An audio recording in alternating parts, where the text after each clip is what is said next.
Me llamo Andrea, tengo 30 años y me diagnosticaron la enfermedad de Crohn hace 5. Cuando te dicen lo que tienes, sientes como libertad. Por fin le puedes poner nombre a algo que te estaba pasando desde hacía años. Tú tenías tu rutina, te levantabas siempre a la misma hora para ir al baño, notabas la debilidad, el cansancio, no sabías lo que tenías, probabas a comer sin lactosa, sin gluten, y cuando por fin te dicen, mira, tienes ya la enfermedad de Crohn, es como, vale, ya me puedo relajar, me puedo centrar en esto y pensar en mí.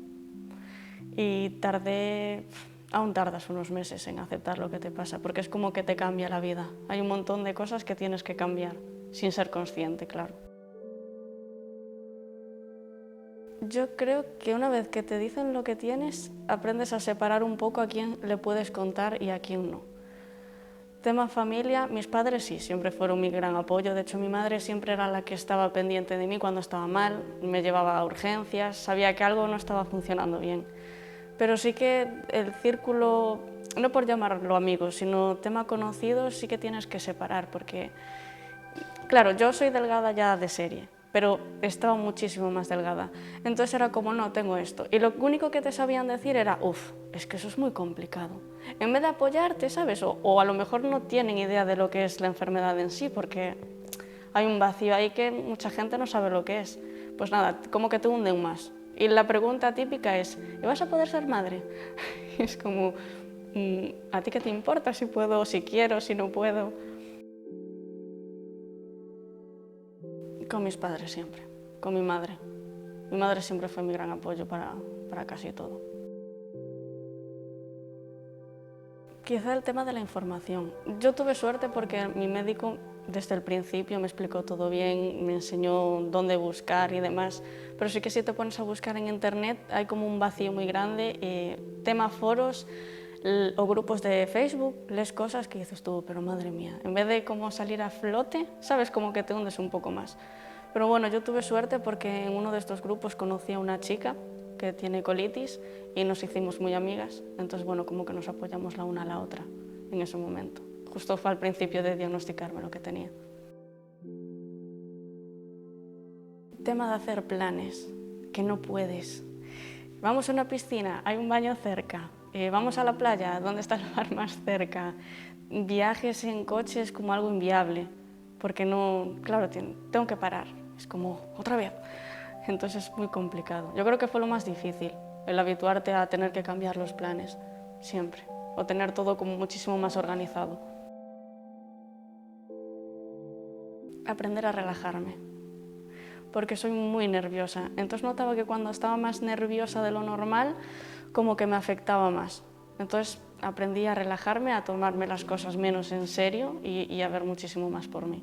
Yo creo que tener la enfermedad, en cierto modo, me enseñó a poder relajarme y decir, hasta aquí, hay cosas que no merecen el valor que le estás dando. Lo primero eres tú.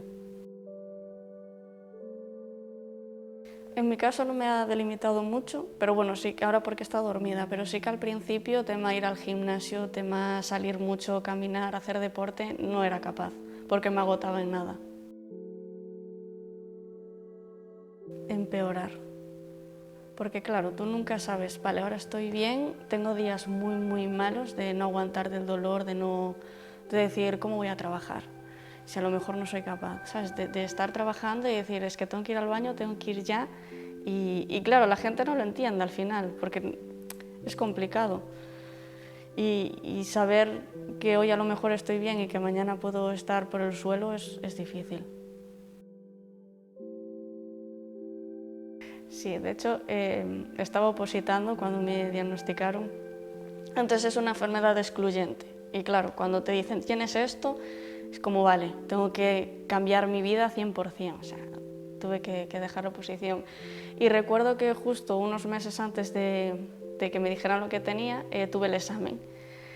Y claro, tú imagínate una sala llena de gente, yo en el medio de todo el mundo. Tuve suerte que el pasillo estaba detrás. Y claro, eran oposiciones para la Guardia Civil.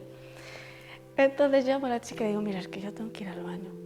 Y ella me acompañó y me dijo, bueno, si no aguantas, quedan 5 minutos solo para el examen, pues vamos. Entonces, claro, todo el mundo mirándome, yo saltando allí de la silla por el pasillo para ir al baño. Y fue como muchísima vergüenza, pero ahora lo pienso y digo, vale, o sea, no quedaba otra, era lo que había. Lo primero, que no le dé vueltas a la cabeza y que no busque en internet, porque no va a sacar muchas cosas buenas.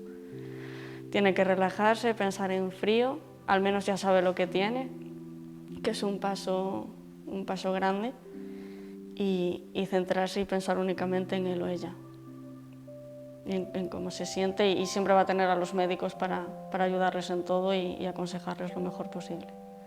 Y buscar a alguien en quien apoyarse, yo creo que es lo más importante, no pasarlo solo.